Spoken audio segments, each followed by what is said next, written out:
I think it goes without saying that Zoo Med Laboratories is an absolute keystone brand when it comes to herpetoculture. They have been a staple in reptile lighting, heating, food, decor, and enclosures. And one of the coolest parts about Zoo Med is they have a facility with over 1,500 animals, which means they're actually working with animals on a daily basis, developing products that are important to you and I. Later on in this episode, we're going to quickly discuss a Zoo Med product that is specifically designed for tortoises. Welcome back to the Animals at Home podcast. Today I'm speaking with Morgan Palmer, who runs the Instagram account Tierra Turtles. Morgan, his wife, and his daughter live in Seattle. They keep 7 different species of turtle, and I think there's 27 individuals in total. Now, this conversation is split into basically 3 distinct points. The first thing we discuss is social media and within the reptile niche itself, and how to effectively use social media, the pros and the cons, but also how to detox from it and how to separate yourself from some of the negativity that comes along with it. Morgan and his wife have 3 really important rules that they follow in order to promote the animal content that they do on their account. And I think it's a really good set of rules to help keep the relationship they have with social media healthy, but also to make sure that they're not perpetuating the wrong things, which we see all the time. So that is a really important conversation. Secondly, we discussed the relationship. Morgan, he is like myself. We're both recent fathers, and he tells us about how becoming a father has really transitioned and changed his herpetoculture and how much better of a herpetoculturalist he is now because of it. And I think not only just creating things more kid-friendly, but also this deep concept of connecting with nature. We discuss how important it is to instill that in your kids. And even if you don't have kids or you never want to have kids, I think that's a really important and vital part of the conversation because it really does remind you of why we practice herpetoculture in the first place. And finally, we'd wrap up the conversation with this setup that he has at home. He has this incredible pond system in his backyard, which keeps most of his turtles during the summer months out there, and as well as this amazing indoor setup that is currently being set up, including 3 9-foot-long enclosures for the turtles that he brings in the winter. And it's just fascinating stuff. So if you're somebody who wants to keep turtles or eventually is, or maybe already keeps turtles, Morgan gives some great advice for how to accomplish that, especially if you want to do it in an outdoor setting. Let's jump into the episode. Enjoy. Awesome. Well, Morgan, welcome to the podcast. Thank you for doing this. Awesome. Thanks for having me, Dylan. It's a pleasure to be on the podcast, and I've been a huge fan for years, so it's awesome to finally get to chat and talk about some of these topics we've been messaging a little bit about. Yeah, we started this conversation almost a year ago now, and you put the bug in my ear to have this conversation, and I thought, yeah, it's a great topic, and eventually was able to circle back to it. So I'm really excited to get into some of the the meat and potatoes of what we wanted to discuss today. But maybe let's give everybody a little foundation of who you are. I mean, for those listening too, they may have heard you on Project Herpetoculture. Was that in the fall? I'm trying to remember when that episode was. Yeah, I think that was back in the fall of 23. So yeah, maybe almost a year ago, 9 months ago now. Yeah. So they can go back there and get a real detailed story. But why don't you just give us the Coles notes of how you got into the reptile niche and what you're keeping? For sure, yeah. So I guess my background story kind of starts as in childhood, like most people, getting fascinated with reptiles and amphibians, other animals. I grew up in New Hampshire, which for people who don't know where it is, it's up in New England, so the Northeast United States. It's a kind of a cold climate, at least in the winters, but it turns out it's really ripe for reptiles and amphibians. So there's a huge amount of diversity and variety of species, snakes, frogs, turtles, everything. So I kind of started off just, looking for them in the backyard and going to the lake and seeing this amazing animals, and just really got into the reptiles and amphibians. And then it kind of progressed from there. I got more into the turtles, I think, as I got older. And I think my interest kind of peaked in middle school, like just around high school. And that's when I got my first 2 pet turtles, which I still have to this day. And just kind of really got into it there. I took a little bit of a break during college. I went to school for engineering, and that's my day job. So that took a lot of my attention. But in the past 4 years or so, we've really kind of dived back in and gotten really back into it and learning and just being fascinated by these animals. Cool. One thing I forgot to tell, anytime I record at nighttime, when my lights go off behind me, the guest through Zoom just sees me as a white ghost. So just so you know, the actual camera is recording properly. But I always feel bad when my lights turn off and I forget to tell people, like, oh, Dyllon disappeared. What type of engineering, what type of engineer are you? Yeah, I'm a civil engineer. Okay. So I deal with public works projects, which is pretty much anything that keeps a city running. So you've got water, wastewater, roads, even some buildings, kind of city infrastructure. So that's my day job, and I've been doing that now for graduated in 2015, so about 9 years. Okay. So Yeah. I'm sure that plays a role. Later on in the conversation, we'll talk about your backyard and kind of the setup that you have, and I'm sure your engineering mindset plays a lot in your ability to do what you do. Yes, definitely. I take some tricks from work and I bring them home, and then vice versa. I learn some things at home and I bring them into work, and it's fun to kind of see the hobby and the career kind of overlap in some ways. Yeah. A lot around the design side of it, kind of thinking through problems ahead of time and trying to come up with a good plan before I execute something. Right. So do you keep anything else other than turtles right now?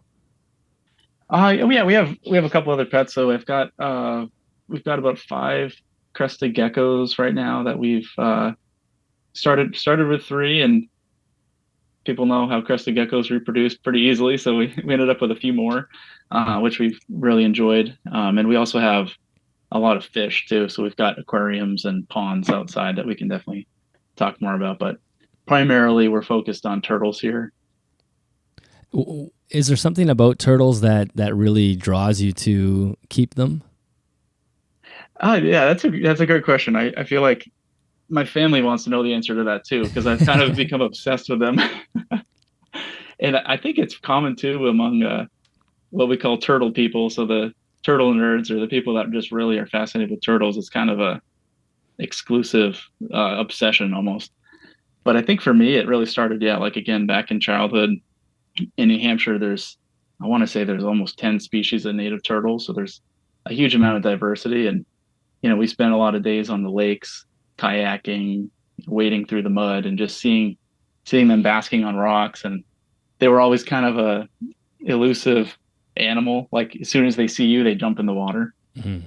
So you're like, oh, I want to know more about that. And then I just started reading books, getting really into their unique, what do you call it? The body shape. Yeah. Their shell is basically their rib cage, and it's outside of their body, which is weird and interesting. So I think it's just generally a fascination with their unique lifestyle, and appearance that really got me hooked. And then as I've gotten older and learned more and more about them, I just get just really interested in just how they survive in the wild. They're survivors. They're found on most continents and variety of habitats. You've got land tortoises, water turtles, sea turtles. So there's a huge amount of diversity in that group. Yeah, they are fascinating. I just saw my first turtle of the season a couple days ago because I live near a river, so there's lots of painted turtles. I think Chrysanthemums picta, and you see them quite often, and usually you see them on the road. And fortunately, I don't see a lot of roadkill ones, thankfully. But it's always good to start to see them emerge. And I'm part of a birder Facebook group for the province that I live in, and somebody the other day posted a giant common snapping turtle that I guess they've been tracking for years. This thing literally must be 100 years old. It is so huge. I can't even believe it. I'll see if I can find the video or the picture and throw it in the group or in the video, because it's just one of those things where you just look at that and you think, when that thing was born, like there was probably no cars, it's been around that long, and they're just fascinating. And here it's like, minus 40 in the winters. It's just a tank essentially. Yeah, no, it's amazing how they can survive like these really harsh environments. You're thinking, how does this massive animal, cold-blooded animal, survive in a really cold climate? Well, they've figured it out. Yeah. They're very well adapted, a lot of them, to colder climates, and they go through brumation and kind of shut down for the winter. And yeah, just their longevity too. That's another thing that I'm interested in. Is there's some species that are known to live over 100 years. Some of the tortoises and a few of the turtles too can live really, really long lives. So I think there's a lot to unpack it, like scientifically about them. How do they do that? Yeah. Because there's not a lot of other reptiles that I know of that can live that long. And it's unique. So. Yeah, absolutely. Yeah. Yeah. I'd love to jump back into the lifespan thing later when we talk more about the turtles that you keep. But let's jump into one of the main topics that we wanted to discuss today, which was just social media in general and using social media in our hobby. And I guess there's a lot to talk about with you because even when you initially approached me with this topic, you made a change about how you use social media as well. So, that's a little bit cryptic for people listening, but we'll get into that. But I'm curious, what prompted you to initially reach out to me to ask, like, this is a good topic? Like, I think it's a great topic, but I'm wondering, was there something specific that was like, we got to talk about this? Yeah. I think the reason for reaching out in the first place was just because, well, you're based a lot on social media, right? You have a huge social media presence, and a lot of the listeners and kind of people in the reptile community are very invested in the social media space, and there's a wide variety of uses of it. You've got our page is kind of a lot of pictures, and it's more aesthetically, like we're just showing some pictures, but other people are more informative. Other people use it to make sales. There's kind of a huge gamut of uses for social media. But I've also noticed kind of in my personal life, a love-hate relationship with it. And I've gone through peaks and valleys of loving it and then quitting it completely and getting back on and quickly hating it again and getting off. So I've been through a lot of kind of fluctuations about how I feel about it. And we can get into some of those kind of pros and cons that I think about. I think when I originally reached out too, I was thinking it would be interesting to have kind of a round table, because I'm just one person. I can, speak my opinion, but it definitely doesn't represent everyone's opinion about it. And I tend to lean towards the side of social media is a useful tool, but it can be addictive and a time sink. That's kind of my 2 cents, but other people think it's the best thing ever, and it's a great way to connect, spread a message, share things. And I think it's a lot of it has to do with how you use it too. Like your podcast, your network that you're building is amazing. Like a lot of the information and thoughts that I've come across have been because of the outreach that you've done on social media. So definitely want to give you a shout out for what you guys are doing, and spreading a positive message. However, I also see other people spreading more of a negative side of the hobby or of using it. So yeah, that the initial prompting was just kind of my kind of observations of the use of social media in the reptile world, the reptile hobby, and wanted to talk a little bit more deeply about it, and also kind of hear your thoughts too, because I know you've got some interesting thoughts on it too.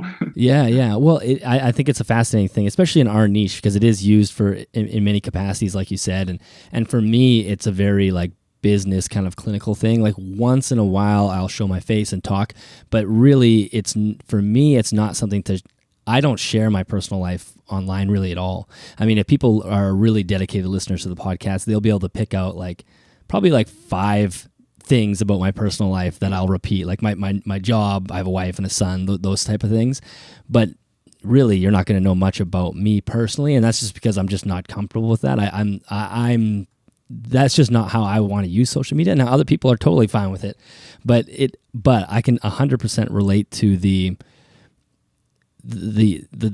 wave that you go through, where sometimes it's like, this is great. And for me, I normally just associate social media being great when I post something that like this week, I had a very good week on Instagram. I had a couple good reels that people really enjoyed, and I could see how much they were being shared, and people were sending me messages and saying, hey, those are great. But I typically, you go on social media, you don't feel great after. That's how I feel. Typically, what you notice is like this spike of anxiety, or there's just uneasiness. And for me, a lot of my time, I wasn't even recognizing that it was the social media that would make me feel basically bad. Like you open your phone, you flip through a bunch of things, you turn it off, and then suddenly you're like, how come I feel like I'm forgetting to do something now? Like that's the feeling I would always get. I'm like, oh, that's just like baseline anxiety that just has now manifested because I just flooded my brain with way more information than it needs. So for me, a lot of times it's way more negative than positive. But I could see how people use it in a positive way. It's just such a hard balance to strike, I think. Yeah, those are awesome points. And I think, yeah, balance is definitely like the key takeaway for me, and finding the right dosage of social media, basically. If you, like you said, if you get on there and you're doom scrolling for half an hour and you get off, you're like, oh, I don't feel very good now. Yeah. Like you said, it's too much information, or you start comparing yourself to everyone who seems to have it all figured out. And as it relates to reptiles too, I think, people can compare, oh, like here's what I'm doing, here's my setups, here's my group that I'm caring for.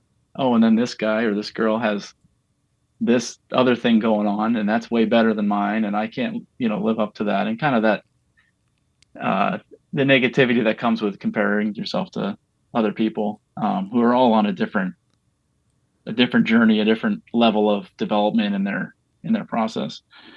So yeah, I think what happened recently that I'll share a little bit about was basically I did what I'll call a social media detox, which is, you've probably seen some of that online. But basically, take cold turkey, cut it out, and see how you feel. So we actually posted to our Instagram back in November. I looked back and it was like mid-November, and the post was just, we're going into what I call Brumation. So we're basically calling it a quits for the winter. We're going to just kind of think and reflect and get off of here for a little bit. And it was awesome, actually. I at first it was kind of a bit of a withdrawal, but then pretty quickly I was like, oh, this is pretty sweet. So what, I'm curious, was there something that led you to make that choice in the first place? And then secondly, was that cutting off of social media entirely, or just like your turtle account? That was entirely. Wow. So I do have a personal page that I maintain. I don't really post much on there, but friends and I will share funny videos or message back and forth in there. So it's kind of a communication tool more than an outreach tool. Whereas the turtle page is more of an outreach, or more of a trying to connect with people that like similar stuff. But I think the reason for doing it was just, I had been feeling these kind of negative feelings, the anxiety, God, I don't feel good after using this. And then it got to the point where I was like, okay, what if I just take a break and just, cut it out and see how I feel? What's the worst that can happen? I can change my mind in a week and jump back on. Or I ended up taking like over, I think it was 6 months with nothing. And yeah, it felt pretty good. It was kind of hard to actually get bauld on it at the end. Yeah. It's a very strange thing that we deal with now, because you would imagine how difficult it is to give up, even if you aren't someone who's like incredibly addicted to it. But we are addicted to it on some sense. There's this sense of like missing things. And I remember back in, this would have been 2015, because I remember at the time, Instagram was relatively new, and I had an iPhone for a few years type thing. And at that time, Instagram's algorithm was, or your feed was chronological. So you would scroll through, and then you'd get to the bottom of it, because you'd be like, oh, this is the last photo I saw. I've now saw everybody's picture. I don't think there was video or anything on there, or stories or anything like that. So you would feel like, okay, I've caught up on all the things that I missed, and you would close it, and then you'd open it up a couple hours later and then scroll down until you hit the same photo. But I had this sense that I needed to always get to the bottom so I would kind of see everything. And then I remember 2015 specifically, because I was building out a day gecko enclosure, and that really consumed my time. And I was like, my energy was going to that. I was, in those flow states where just having fun, putting things together. And suddenly I realized I don't care about Instagram, and I would go like a couple of days without opening it. And then that's when you realize, oh, it's like an artificial want. And as soon as you put something else that you actually want to do in front of you, that just disappears. And now Instagram's even worse because of the way the algorithm is. When you refresh the page, it's like you're on a totally different like universe almost. Like none of the pictures that you saw 2 seconds ago even exist anymore. Now you're in this whole other thing. It's a very strange way they've manipulated our minds. Yeah, those are awesome points too. I mean, it's crazy how much it has changed. I remember getting a Facebook account back in, I don't know, middle school or something, and it was just you jump on there and you talk to some friends and share photos and write a little status update. Like it was very, very basic and but fun because you were just connecting with your friends. And then I feel like once money got involved and the advertising kind of took off, that's when it came.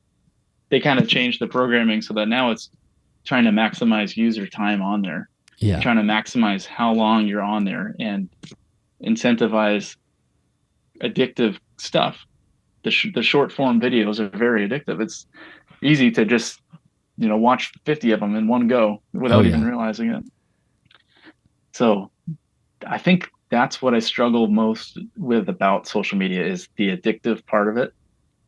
I do see some awesome benefits that I definitely like to discuss because I don't want to, beat on it too much. But yeah, the addictive side of it and just kind of that feeling of that empty kind of feeling you feel like I did something for a lot of time, but I didn't get anything out of it, and I feel worse. Yes. Like, yeah, and there's so many layers to it with the reptile hobby as well, because you're seeing animals that maybe now you're gonna want, even though you shouldn't have, et cetera, et cetera. So maybe let's talk a little bit about the positives, and then I know you and is it your wife? Is it Trini? Yeah, my wife Trini. Yeah. Yeah, you guys had established some rules that you used to, or maybe you still use to post on social media. So why don't we start with the positives? And I'd love to hear those rules because I think that's something that people could implement to have a healthier relationship with their social media. Yeah, definitely. Positives. I mean, first of all, it's an awesome connector to connect with people. Like, I would not know you and learn from you and everyone that you've connected with if it wasn't for social media. So that's a huge positive, and that will continue to go on even if it becomes more addictive. It's always going to be a connecting tool to connect people. So that's a huge positive, and that I think that's the major reason why I'm back on it is the people and the connection. And I shout out to my friend Drew, who lives in Texas, who I met through social media. We both into turtles. We went down to Texas this spring and we met up in person. It was awesome. That's like cool. I wouldn't know him and his family if it wasn't for social media. It's a super powerful connection tool. Another positive is education. So, and information, definitely a great way to share information.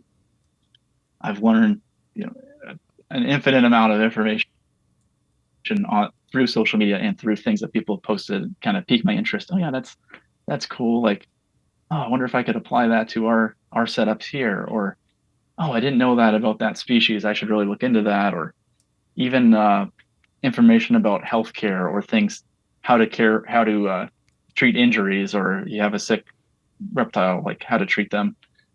Learning a little bit on social media and then consulting the vet, to find the proper treatment protocol. Another huge benefit is just the feeling of you're creating something. I think creation is a huge part of like the human experience, wanting to produce something that you share with others. So at least for our page, it's been a lot of fun, compiling a bunch of photos and videos and information that are all turtle theme in our case, but for anyone, if it's whatever reptile you're really into, you're compiling this kind of artifact that is the best of the best, or things that you're really passionate about. And then I guess the last thing I'd like to touch on too is just it can be used as an awesome tool to just promote better husbandry and better animal welfare techniques that without social media would be much slower to get around. Like word travels slower than social media. But being able to share these kind of positive improvements to our hobby, to the care that we're providing to the animals, that's a huge benefit. Of like light speed improves the care and the lives of these creatures that we're watching. So there's some of my positives that I thought of. And like I said, I think for me, being back on it, the positives definitely outweigh the negatives. but there's always going to be those waves where like, okay, well, maybe the positives aren't quite enough to outweigh the negatives. It's time for a break. Yeah, yeah. Have you been pretty successful at just having a healthier relationship with the social media coming off of your Instagram Brumation? Like, are you quick in and out type thing, or how do you manage it?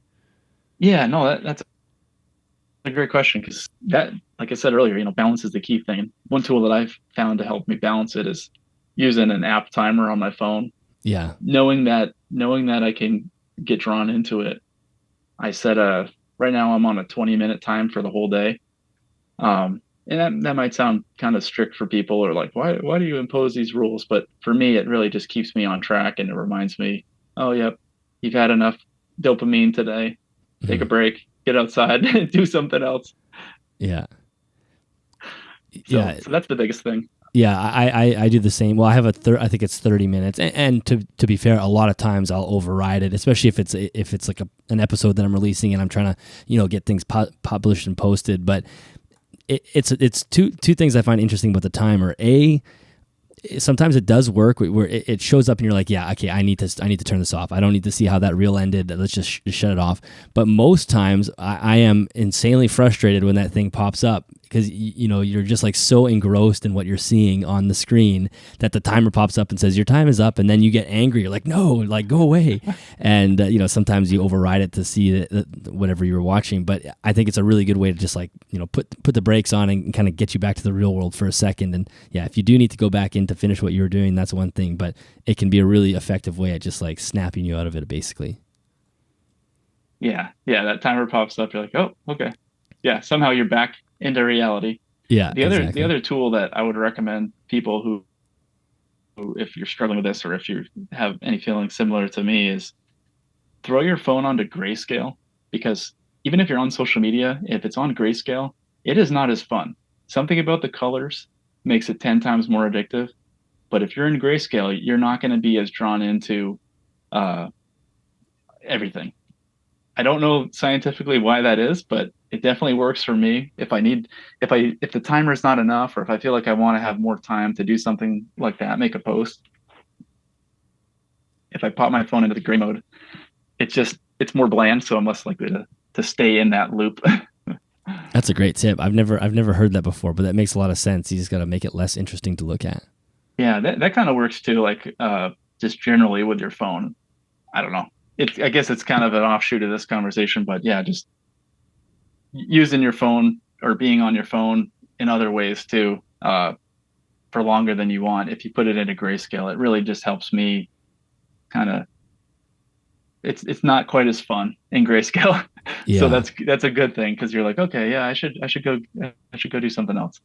Well, there's this juxtaposition between the digital side of our hobby and then the actual hobby, the physical side of it. And a big part of our hobby, especially for people who are really trying to push the care, is this connection with nature, right? Being able to actually connect with the animals and seeing live plants and feeling like you're surrounded by a rainforest or the desert or whatever it is.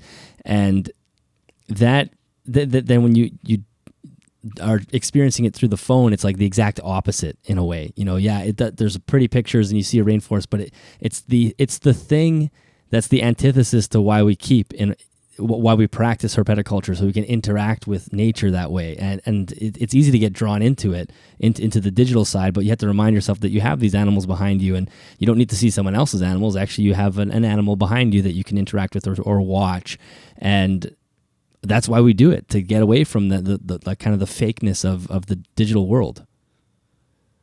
Yeah. Oh, totally. Yeah. Every minute I spend on social media is a minute I could be spending with my animals or with my daughter or outside. So totally agree. Yeah. That it's about finding the balance. Like maybe cutting it out cold turkey or completely is not appropriate. You still want to be connected. You still want to get some information, but you got to find a balance. If I'm spending an hour on there, then I just start to feel guilty. Like, oh, I could have spent some of that time, going and improving the enclosures, or, just doing something that would help improve their life, instead of just consuming content. Yeah, exactly. Now, what about those rules that you guys had come up with? What are those? Yeah, so these are kind of silly, but it's kind of, I guess, three things, pretty basic things that kind of guide what we post and how we post. The first thing that we've tried to be pretty consistent about is we never post we never post a photo of us holding the animal, holding a turtle, holding anything. We always try to post them in their natural environment. And being completely honest, yes, obviously we do need to handle them sometimes, but we don't like to promote that and promote handling, because for turtles and for other reptiles too, like they don't really like to be handled. And I've seen a lot of videos, a lot of posts of people just manhandling them and flipping them up and down. And I'm like, that's just not good. I don't want to be a part of promoting that. And we're very gentle when we handle them anyways, and it's very sparingly, especially when they're outside. Like we don't touch them at all for 6 months. So that's one. It's just we don't post hands in pictures, and we don't post us holding them and controlling them in any way. It's usually just them in their environment doing something, or sometimes we post two interacting, or interaction between the two turtles, but not us interacting with them. Another rule is kind of what we call don't make it look easy rule. So this is a very expensive and time consuming hobby, and I don't want to make it look easier than it is, because again, I don't want to be a part of promoting people getting into it who maybe aren't committed to it, or aren't completely passionate about it and can dedicate the time and the money and the attention and everything that it takes. I think, again, social media is a great place to connect, but it's also a place to drive desires for things, and for people to see something and say, oh, I want that now because, he has it, right? And then get something because they're not, just because they see someone else have it or it looks cool, not because they really want it. So we try not to, a lot of our projects that we can talk more about were expensive, time consuming, and really difficult. And I don't want to try to make it look easier than it is, and try to convince someone to get into the hobby when they're not quite ready for it, or ready to commit to it. Which I don't know. Sometimes I feel like a gatekeeper, so to speak, when I say that, just because it is a great hobby and it's added a lot of value to my life. But we also deal with a lot of rescue situations and people who got into it and weren't quite ready for it. So I don't feel right about promoting it more than that, knowing that there's a huge amount of animals out there that are either mistreated or looking for homes or released into the wild because the people can't care for them anymore. Yeah. So we're coming at it from that kind of rescue lens a little bit. Something that we've talked on the podcast a lot is the ethics of keeping tortoises. I think one of the issues many people have with tortoises is they do not nail the diet, which means the animal becomes malnourished because they overfeed fruits and vegetables, things that would be good for you and I, but not for the tortoise. Fortunately, Zoo Med's Grassland tortoise food solves that issue, and it now comes in a crumble version, which is perfect for juveniles and small species of tortoise. This food was formulated for all stages of life by a PhD nutritionist to replicate the natural diet of grassland tortoises, which is high in fiber and low in protein. The product contains coarsely ground timothy, miscanthus, and alfalfa grasses to provide important long stem fiber. It is made with enticing fresh endive, escarole, and dandelion greens, and it also contains a source of live and viable naturally occurring organisms. These probiotics help maintain digestive health, which is crucial for hind gut fermenters like tortoises. Zoo Med's Grassland Tortoise Food Crumbles is perfect for all grassland tortoise species. For more information on this or any other Zoo Med product, make sure you head to zoomed.com or check out the link in the show notes or the YouTube description. No, I think that's great, especially when we're talking about turtles as well. There's so much content out there on TikTok and Instagram of people with these cute little baby tortoises and turtles. And you know that they've had that thing for like maybe a year, and they're doing all these cutesy videos, and they're doing voiceover narrations, pretending the thing is talking and that sort of stuff. And that really does promote the wrong thing. Like I'm not saying those things can't be funny and entertaining, but you do have to be careful with is that actually going to have somebody say, hey, I want to go out and get a $50 sulcata tortoise at my next expo because that cute little Instagram video that I saw, and really have no idea what they're getting into? Exactly. Yeah. There's, I'm not going to name names, but there's a few channels that kind of promote the little hatchling turtles, how cute they are, or the little tortoises, and oh, it's the cutest little thing ever. But they never tell you that that thing is going to get huge. And yes, it's obviously your responsibility to know the commitment that you're getting into. But I don't want to be a part of promoting that and getting people into it, getting people hooked into it that aren't quite ready to. Yes, we don't have any sulcatas, but that's a perfect example of, it's a cute little tortoise that's this big when it's born, and then it gets this big and it's going to destroy your yard. Yeah. So, exactly. Well, and the added benefit of if you show people the projects that you guys do, you will find the people that look at that and they're not intimidated. They go, wow, I would love to do something like that. I'm willing to spend the money and the time to build like a pond system or whatever it is. And you're going to find the people that should be doing it and get that in front of their eyes rather than the simple purchase of a tortoise or a turtle.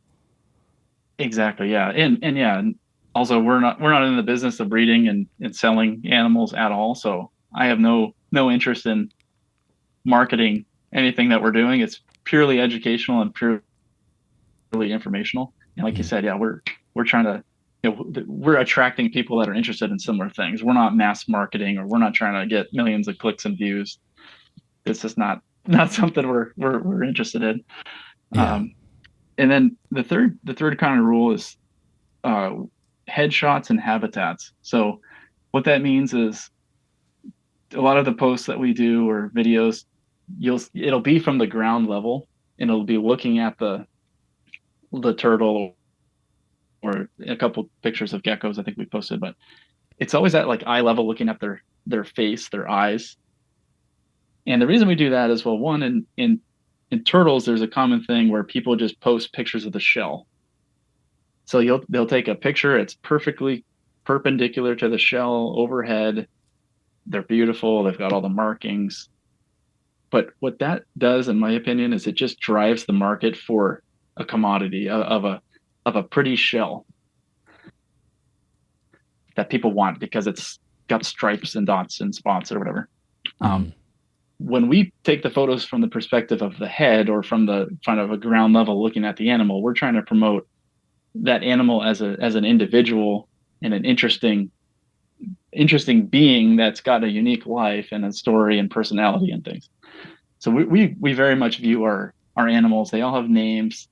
We call them by name. It's a little weird, but every single pet we have has a name, and we notice differences between them. They're not just pretty shells that you can collect, like tokens or coins or something.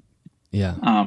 And the other part of that, so headshots and habitats. The habitats, we do post a lot about what we build, the enclosures. We'll go into it later, but the big backyard, ponds. We're working on vivariums, massive ones. So we're focused on the personality and the individuality of the animals, and then where they live and how we try to accommodate their needs. So those are our rules. Like I said, we're not going for a lot of clicks and views and likes, so that kind of limits what we do, but we enjoy it, and we like posting and teaching people about turtles and sharing our fascination with them.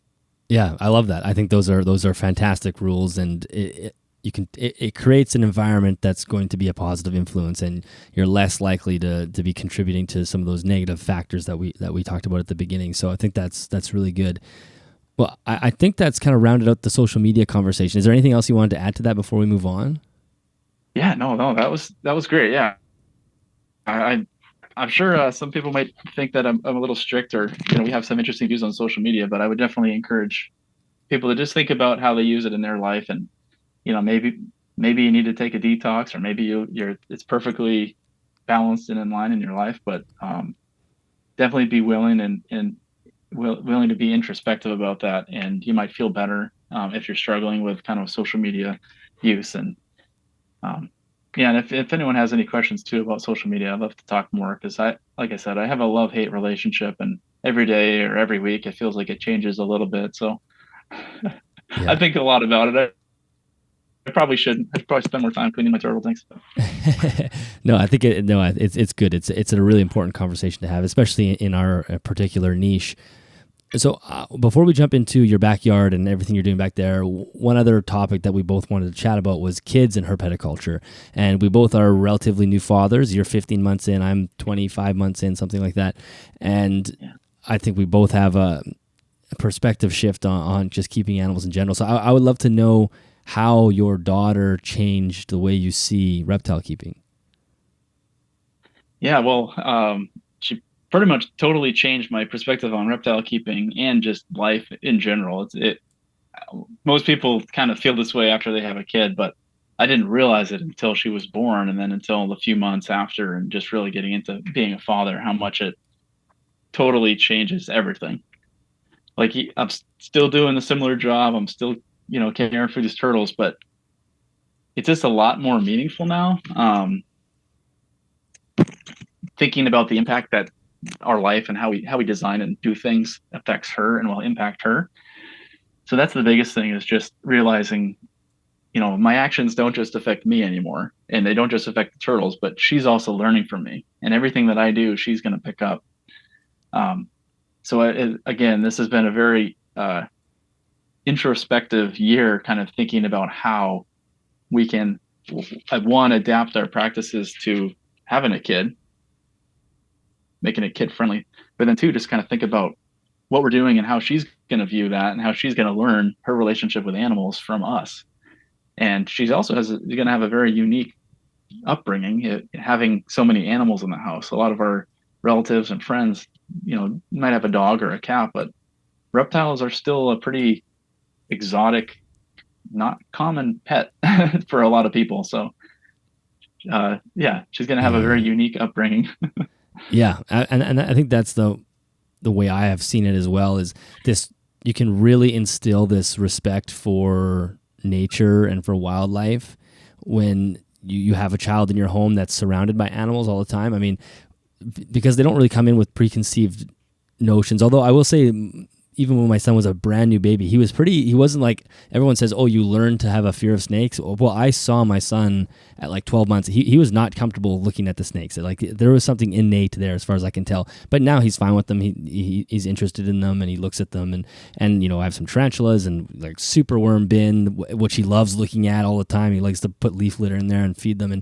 And it's things like that you can really, like, to me, a rule that I have had in my, and this is a rule that my wife had to learn to love, or learn to not hate, maybe, is we don't kill bugs when they come in.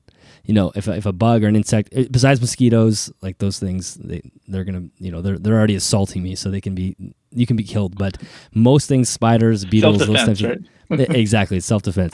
But other things, you collect them and you put them outside, and I can see that in my son already. His response to a bug has never been like, let's stomp on it. He doesn't even have that programmed in him. He goes, hey, Dad, look, there's a beetle, or what is that? There's an ant, and same with the spiders and the snakes. And I think that is just a really cool way to approach the world. And who knows, are they going to be animal people growing up? I don't know, but there's going to be a respect there for the life that each animal is, and I think that's like the most important thing you could instill in a child.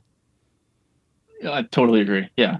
A lot of people somehow think that we're separate from nature, and we kind of live in our little cities, and we don't really interact with nature and animals. But the reality is, we are intricately a part of the environment. And like you said, the bugs that come into the house, the birds that you see in your backyard, like, we're living in and among animals. So I think we need to learn how to, respect them and live with them, but also teach that to our kids. So, like, yeah, you don't have that, instinct to just kill the spider that walks into your house. It's like, well, no, can you just pick it up and put it outside, let it go on its way? There's really no reason to kill it, in my opinion. But yeah, exactly. I grew up afraid of spiders. I hated spiders, and I definitely have killed some spiders in my day. But since having our daughter, it really makes you think about that. And she's gonna see me, kill that bug. Well, then she's gonna go and kill bugs, right? But maybe that's not the right way.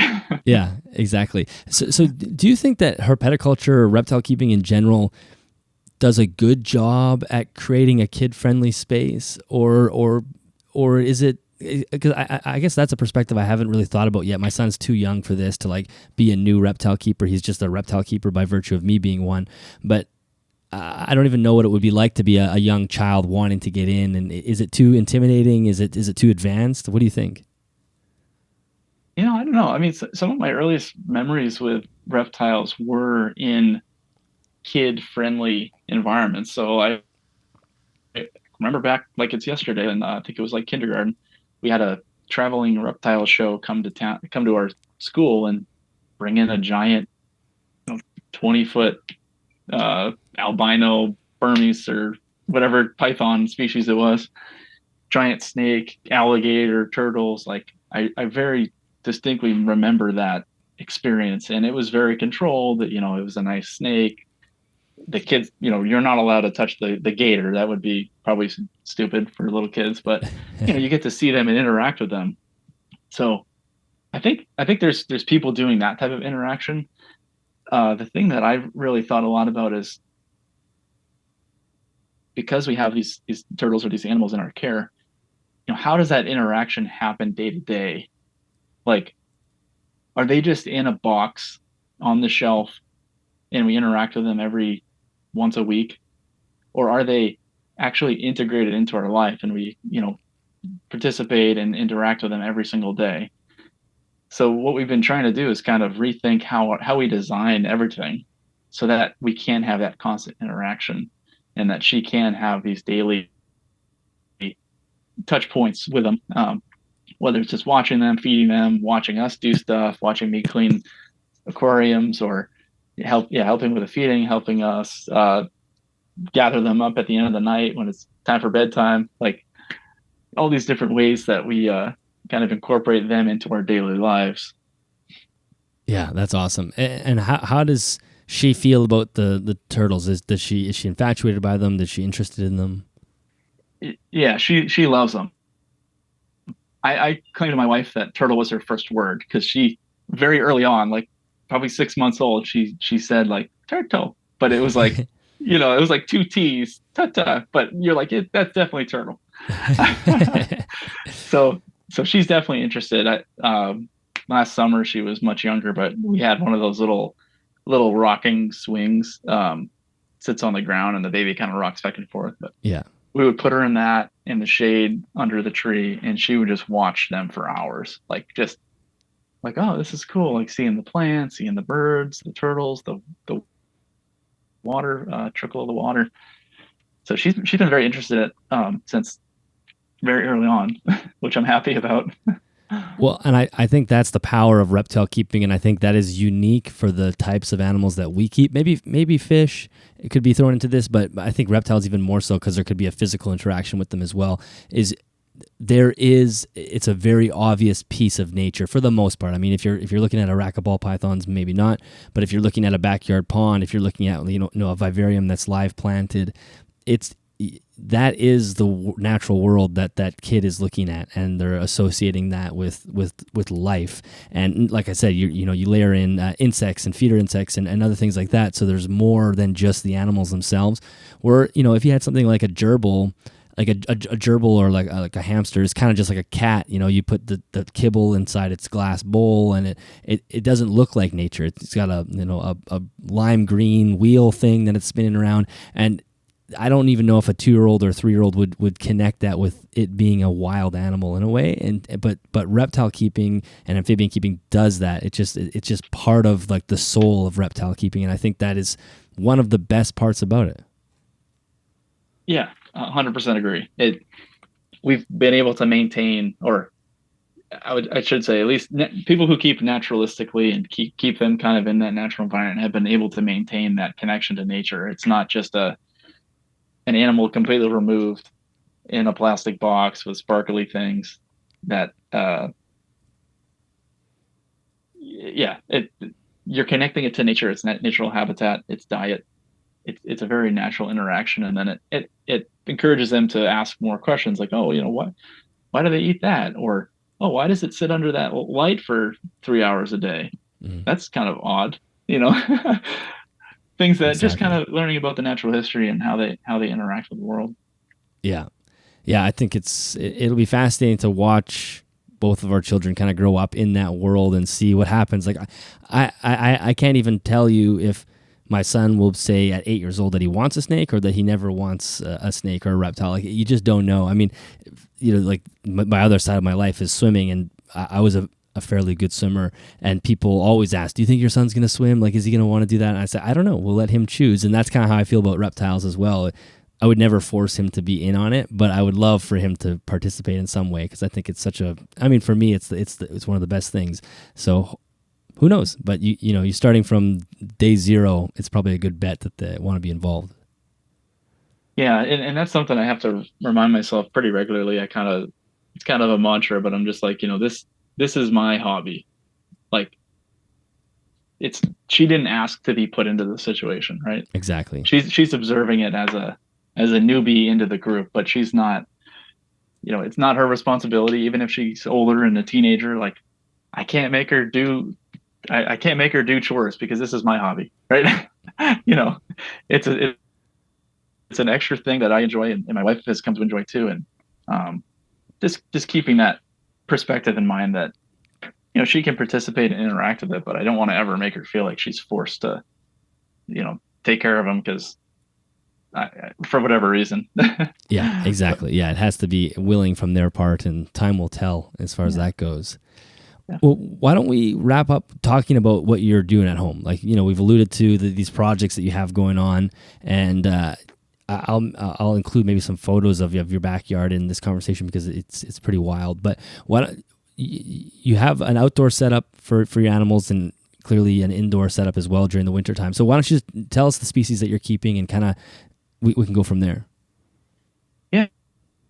Yeah, for sure. So right now we're caring for 27 individual turtles. We've got 7 species. And another fun fact is we've hatched four of those have been hatched on site at our house. So we dabble a little bit in incubating some of the eggs. So we got some fertile eggs, and we're not ever going to be breeders or reproducing them, but it was a lot of fun to see that kind of process all the way through. From laying the eggs all the way through hatching and then now growing them up.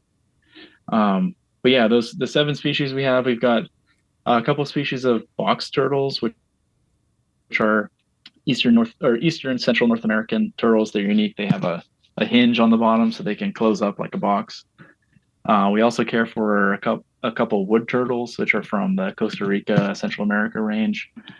Red-eared sliders. That was my first 2 were red-eared sliders, so now we have 4, and they live outside year-round in our ponds.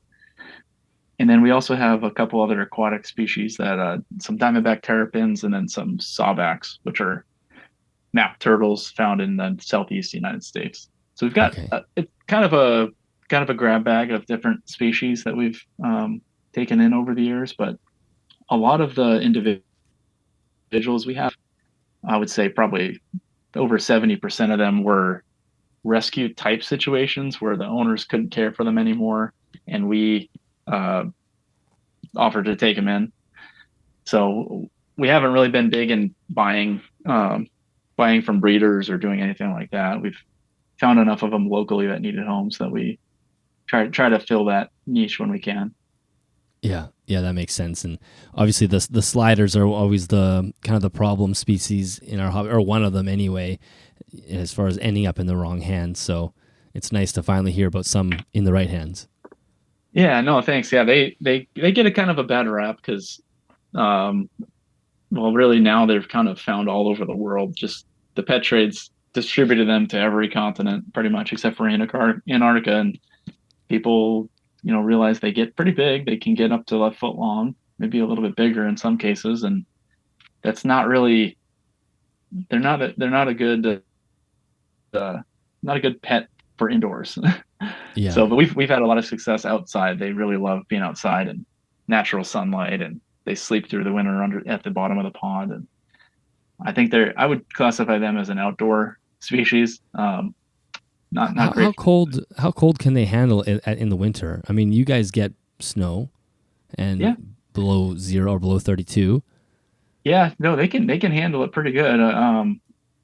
I think I was on iNaturalist looking at the range map because people have posted observations all over the place. But I mean, they can go more north than we are. We're in Southwest Washington, and they're found up into Seattle, up to Vancouver, British Columbia, probably even further up north than that. So we don't have a super severe climate. I think your climate is probably actually way more severe. You guys get that kind of cold prairie Yeah, wind, yeah. and we have kind of a we're lucky we're in kind of a valley here where it really doesn't get below freezing that often.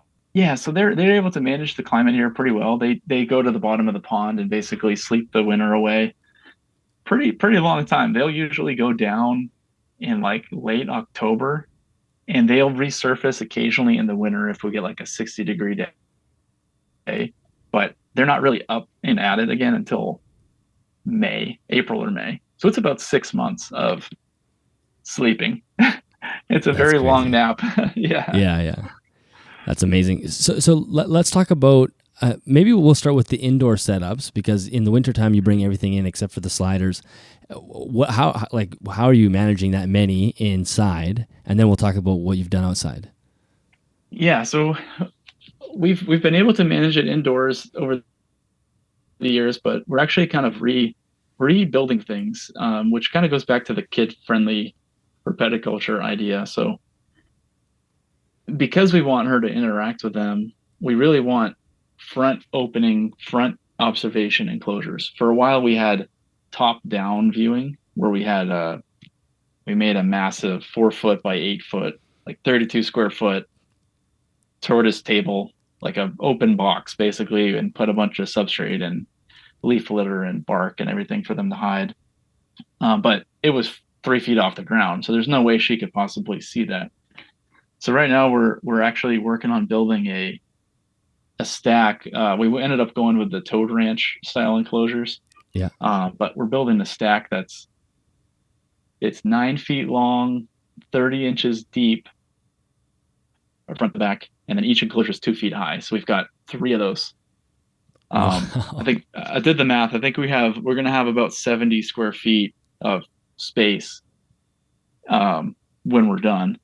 So almost doubling what we had, or more than doubling what we had before. And yeah, like I said, a lot of the species will come in the winter. We have experimented with outdoor brumation with some of the box turtles, but we are not. We haven't had 100% success. We've lost a few. We're not sure, exactly what went wrong, but because a lot of them have been rescue situations, we have no idea how their previous owners cared for them or their health situation. And I think in a couple cases, we brumated them prematurely, and I constantly feel guilty about that because, we try to do the best for them, and care for them, provide for them, and they seem normal. They dig down and they do the normal brumation thing, and for whatever reason, at the end of the winter, they're just not. They don't thrive. So yeah, a lot of them do come in, and this year especially because we'll have this new enclosure, we're just going to bring them all in and play it safe. Yeah, that makes sense. So how does that new enclosure work? I mean, they're stacked, so I'm curious about A, lighting. Is there like space between each enclosure for lighting? And then B, what about the water? How do you incorporate that? Yeah, so this stack will be used only for our terrestrial species, so the box turtles and the wood turtles. Okay. So yeah, each enclosure is 2 feet high. So what we've done is we have internally mounted lights on the ceiling, and because the turtles are short and they can't climb or slither, there's no risk that they're going to touch the lights or get up there. So we've got the lights kind of mounted inside, heat lamp, UVB, some LED lights we're putting in for grow lights.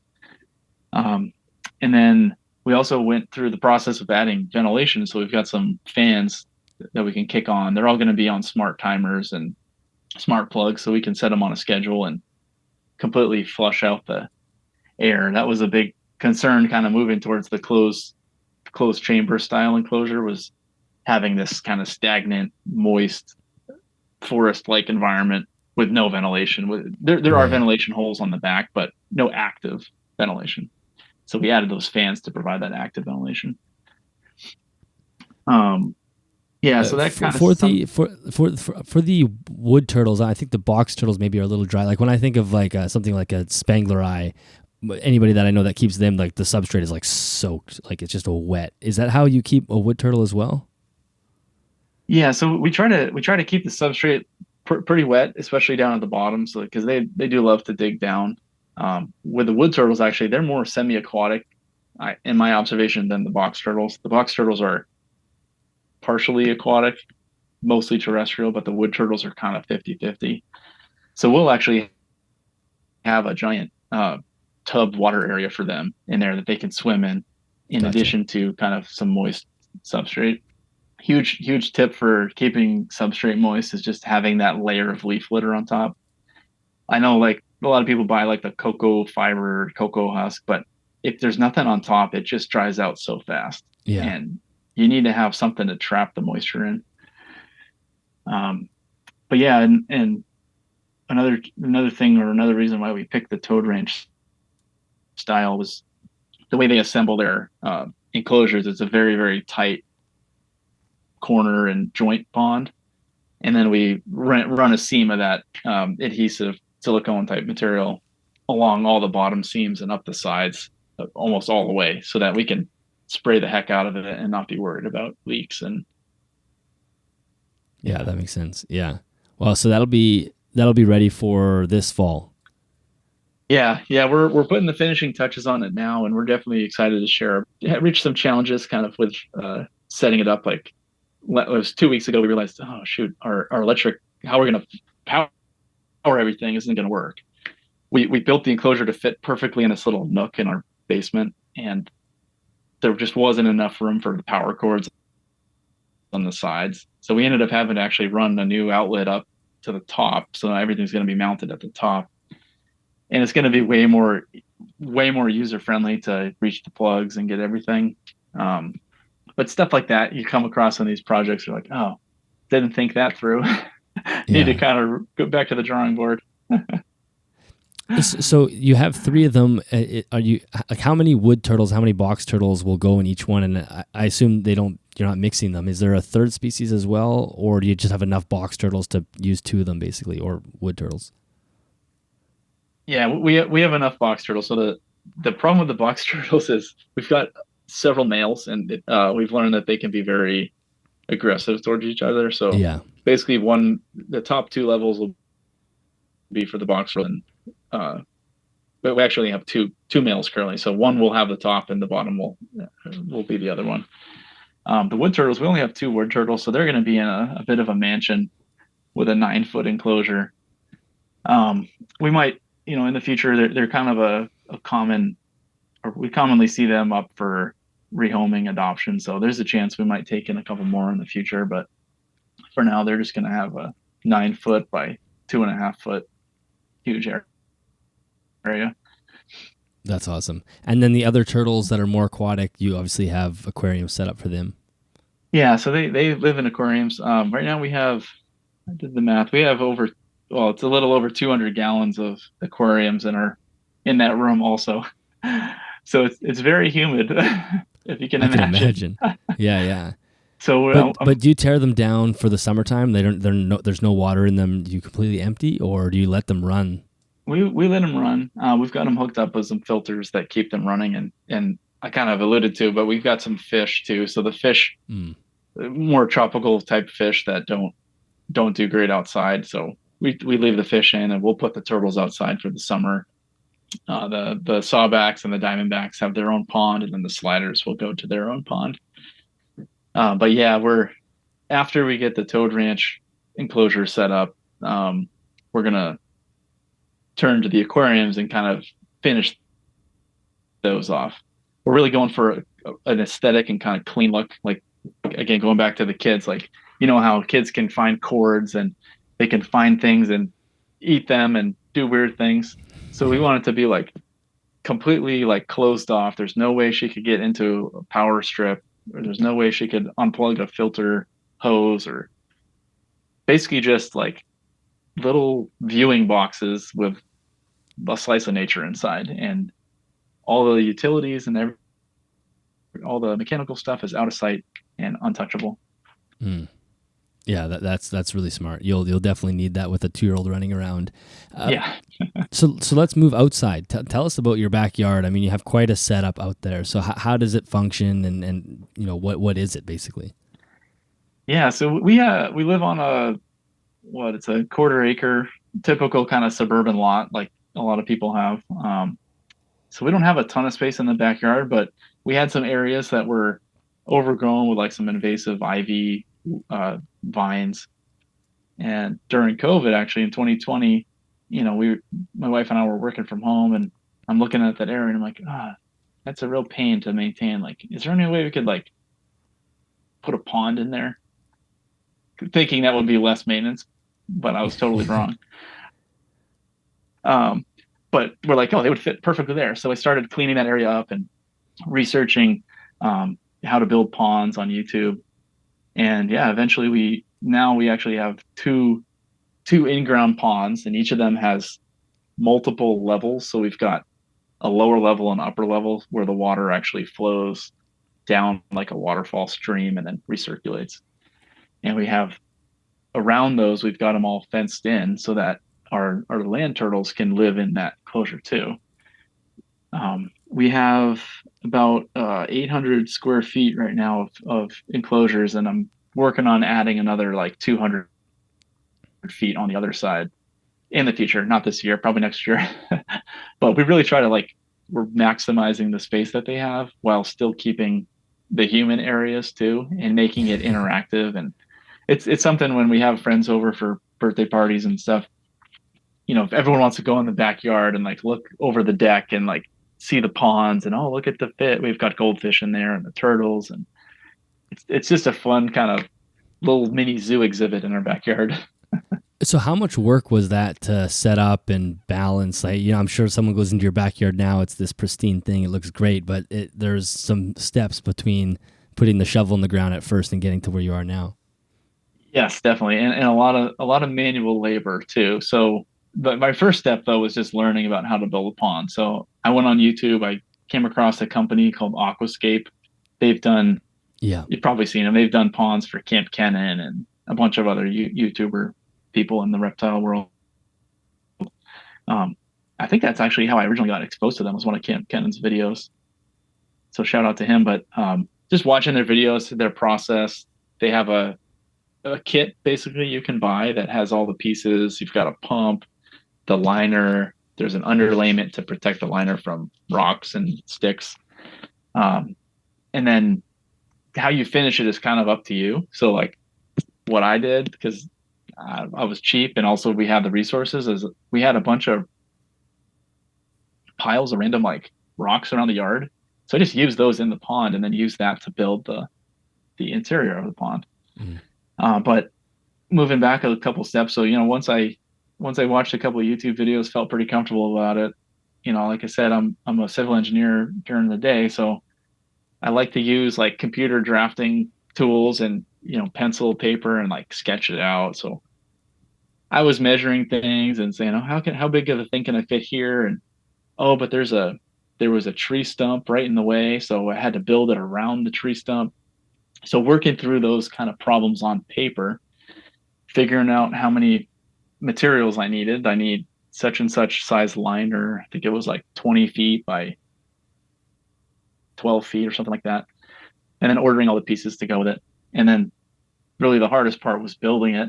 So you can picture a pond, you've got to dig a massive hole. And then where do you put all the dirt? Well, what I did, again, just kind of working with the site we have, is I piled all the dirt on the uphill side, which they kind of talk about in their videos, so that you don't have to haul a bunch of dirt off site. You put it on the uphill side.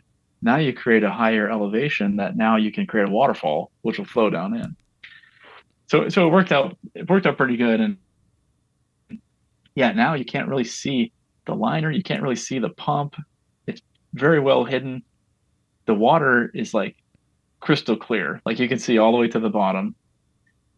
Their systems I like a lot. This sounds like an ad for Aquascape, but they have all the parts and pieces, but they talk a lot about creating an ecosystem that is like self self-sustaining. So if you were to go to like Lowe's and get a pond kit, it's going to be like a black plastic tub basically, or it's going to be a black liner. Well, that is not going to sustain life. You have to add stuff to it. So add a bunch of rocks. I even put dirt in the pond, like literally put dirt in the pond, which makes it cloudy at first. But quickly, once plants get growing, the water becomes crystal clear, and you don't even know that there's dirt. It really just helps balance the whole ecosystem out. So yeah, that's been kind of the experience. It's been a lot of fun. The first pond was built in 2020. Second pond was built the next year, 2021. So now we're going on 4 years with the first pond. It's still going strong. I've never drained the ponds. All I do is I add water in the summer because it will evaporate. But in the winter, or whenever it rains, it just fills the pond up, flushes it out. So there's pretty low maintenance in that sense. It's not like an aquarium where you have to do water changes because you get these nutrient spikes that can hurt your animals. It's pretty much self-sustaining once you get it set up. Yeah, I think I definitely would love to have a pond at some point in the future. I think there's something just so interesting about it. And I've always thought about having a pond with a turtle in it, but I don't know. Having something that could spend the winter out there would be cool. That's why it would be really interesting to have a painted turtle there, which you cannot own here because they're native. But if you lured one into the pond and it just chose to live there, I think that would be pretty cool. And just create a natural habitat for it, and exactly, you just build it, and they will come, and then there you got your turtle. So how is it with the turtles in there? Did they take to it right away? Moving them from an indoor environment in an aquarium into like a natural looking pond must have been pretty special. Yeah, so it's the enclosures and the ponds have evolved alongside with the turtles. So the first year, 2020, we had I had my two original sliders that I got in middle school. We put them in. We adopted two more sliders from a local lady that was gonna release them or get rid of them somehow. And then we added one box turtle that we adopted from a local tortoise, Northwest Tortoise, a local rescue here in Washington State. So we added them in, and like it almost, I feel like their mood changed like instantly. In the aquarium with the glass for land turtles or water turtles, they do like that glass surfing. Like they just swim against the glass all day. And they're not hungry, they're not trying to escape. I think they're just bored. Living in an aquarium for a turtle is a very boring existence. But when you put them in a pond, now they've got all this space. There's no, they're not nervous about what's on the other side of the glass because they can just go under the rocks and hide. There's free food. There's mosquito larvae. There's dragonfly nymphs. There's fish. We've got frogs laying eggs. It's a whole ecosystem that they just feel totally natural and comfortable in. So like I said, it's like a instant shift in their attitude. As we've gone over the years and as we added the second pond, then we kind of expanded and we took in some more individuals that we've added to that side. Same thing. Like these were turtles that were living in someone's house in a tiny little glass tank, very bored and very miserable. We throw them outside and they just take to it like it's the best thing ever. They have their own little hiding places that they love. They'll come out when we add supplemental food in the summer. Not as much as we feed them in the winter because they're going to find a lot of natural food, but they'll come over to you. They'll interact with you indoors. They just kind of hide. They don't want to see you. You're intimidating, but they're just totally different animals outside. So yeah. I can't advocate enough for if you're able to provide outdoor space, safe outdoor space and naturalistic, like do it if you can, because you'll see an instant shift in their attitude. Yeah, it's hard to beat fresh air and sunshine, I think, especially as a reptile or an ectotherm. It can be. Who knows how much that will add to their lifespan, even by having that 6 months a year where they're outside in the natural daylight. Yeah. Oh, totally. Yeah. So that's kind of one of our guiding philosophies here is we try to give them every single turtle in our care gets some outdoor time. Now the wood turtles from Costa Rica, they're not going to get the same amount as the sliders just because they're not adapted to our climate. We actually get pretty cold nights, like it can get into the 40s at night in the summer. Mm. Like tonight it's going to be 45. Not going to be great for a tropical turtle, but for the other ones, the box turtles that are more adapted to that style and climate, they basically go out all summer and they soak up the sun. They eat all sorts of bugs and grubs and worms, and they come back in, in the fall when we bring them back in, they'll just be like, it'll take them a minute to adapt because they're like, oh dang, like I'm back in this box. So Yeah. that's why we're trying to expand our indoor enclosures. Like I love what you're doing. I see it in the back of your camera, but like your enclosures are amazing. Like you've got huge spacious enclosures that your snakes and your lizards just get spoiled with the amount of space they have. So we're definitely trying to emulate that and just give them as much space and fresh air and sunlight as they can get. Yeah, I think that's the way to do it. Is there anything else other than, you've listed some great things: space, sunlight, fresh air, clean water, those types of things. But is there any other things that, just having kept turtles for over the years, that you think would be good tips for people who are either keeping or eventually want to keep, things that just jump out as maybe mistakes that you see people make? Yeah.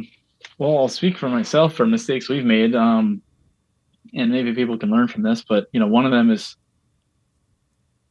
just be realistic with the amount of space and time you have, because we I think there was a period there where we bit off a little more than we could chew at the time, and you know being short on time or being short on space, you're not able to provide the peak and conditions that you want for them.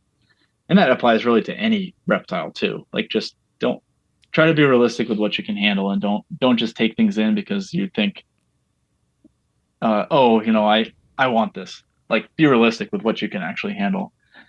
We've pretty much, or we have completely shut off our intake, so we're not taking anything in right now. We're too busy with work and with our daughter and building these new enclosures. Like, I don't have the capacity to take in anyone, and also that if you're going to do some sort of like a rescue situation, having a good vet connection with a vet. I need to shout out Paulette, who's up at Evergreen and Evergreen Avian and Exotics up in Tacoma. She's been an awesome friend, mentor, vet, just great person to know. And if you can find someone like that in your area that you can connect with, she's been so helpful and literally saving lives of some of these turtles that have come into us and just tanked or not done well, or they're dealing with health conditions. So yeah, just, be realistic with what you can handle, and then try to find a good vet. And then again, yeah, just for turtles, I think the key is sunlight, fresh air, natural environment. Like, they thrive in those conditions. For the, you had mentioned that you have dirt on the bottom of the ponds, and I assume that's what the sliders are digging and burying themselves into. How deep of a substrate layer is there on the pond floor? Yeah, so there's certain areas that have several inches of dirt, and then other areas where we have leaf litter. So basically, there's maple trees above the pond, and in the fall they dump all the leaves. So I just leave the leaves in there, and you get a pretty thick layer. And I think, this is just a speculation, I guess, but I think maybe the leaves breaking down might actually warm up the water a little bit, because they seem to stay in that leaf litter. There's other areas where they could be just as deep or just as hidden, but they like the leaf litter.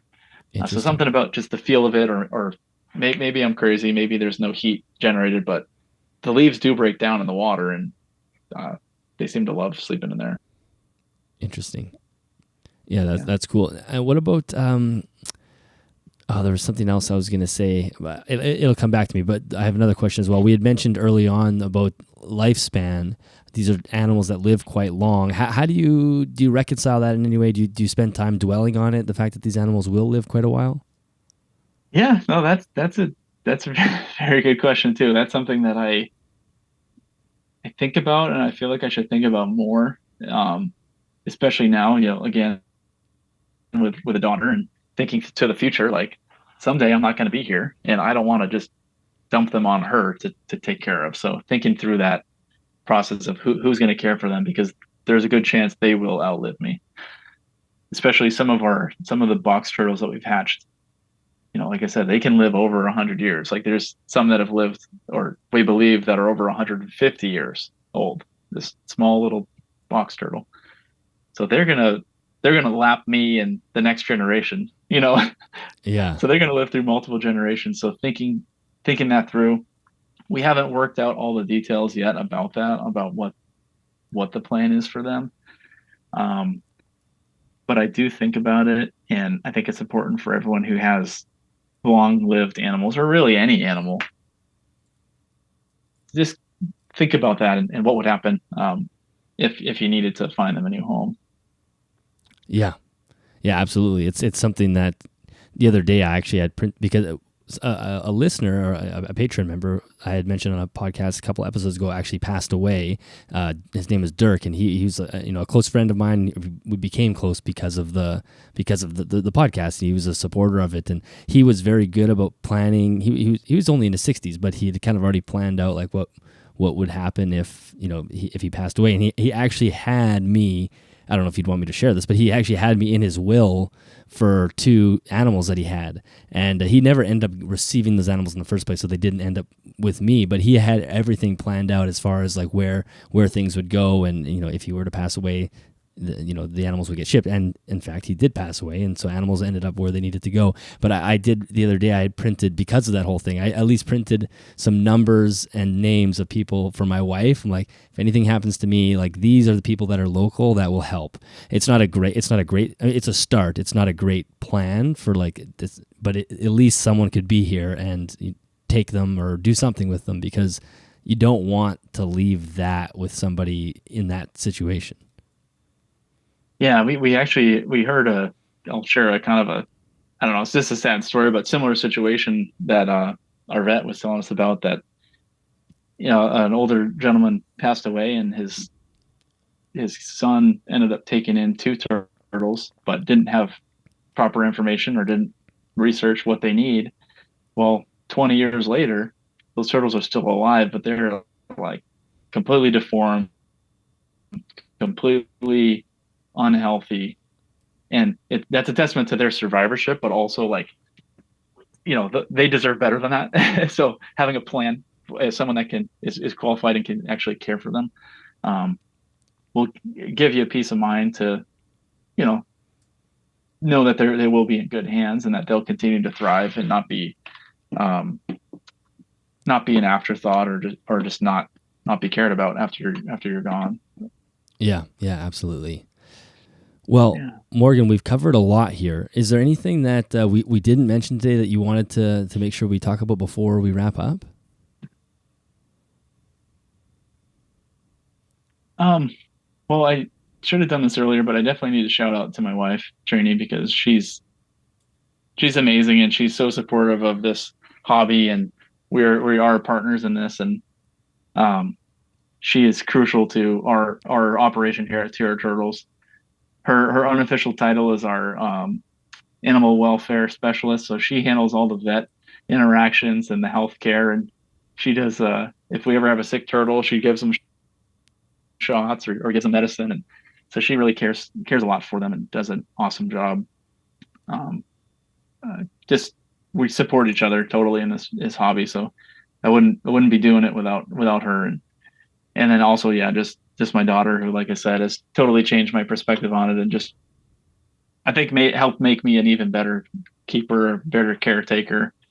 We're implementing all these changes constantly, and just trying to improve. I think continuous improvement is a huge thing with any hobby, really. Yeah. Whether you're lifting weights at the gym, trying to get stronger, trying to get smarter, read more books, or improve the lives of your animals. Being able to reflect on what you're doing now, and not be judgmental, but be honest. Like, okay, here are my flaws. We have a welfare kind of rating system that we do annually, and we rate every individual, and we say, are we giving the best that we can to these animals, or where are we falling short, and then trying to fill those gaps and do better. So